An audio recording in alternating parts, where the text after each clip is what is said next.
আর অনেকদিন পর মানে সাইকেল চালাতে বের হওয়া এত ভালো লাগতেছে কি বলবো। আর প্রায় মনে হয় 5-6 বছর পর সাইকেল চালাচ্ছি, মানে 5-6 বছর 7 বছর হবে মনে হয় স্কুল বাদ দিয়েছি, মানে স্কুল শেষ হয়েছে আমার। তো আগে তো স্কুলে করে আমি সাইকেলে মানে সাইকেলে করে স্কুলে যেতাম। আর আমার সেম এরকমই একটা সাইকেল ছিল, তো আমার সাইকেলটা আর একটু মোটা ছিল আর এই সাইকেলটা একটু চিকন আর কি। তো সেম ছিল। আর তখন তো মোবাইল ছিল না আমার কাছে, তাই জন্য আর ফটো টটো উঠানো হয়নি। তো মানে অনেকদিন পর আজকে স্কুল যে যাওয়ার ফিলটা, সেই ফিলটা হচ্ছে জাস্ট অনেকটা ভালো লাগতেছে।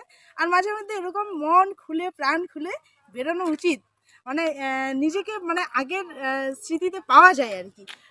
সো অনেকটা অনেকটা অনেকটা ভালো লাগতেছে আর সাইকেল চালাতে। আর আমাদের গ্রাম্য পরিবেশে আমার বিশেষ মানে বেশি ভালো লাগে, ছায়া চারিদিকে, গাছ জঙ্গল, এই অনেকটা অনেকটা ভালো লাগে। হ্যাঁ,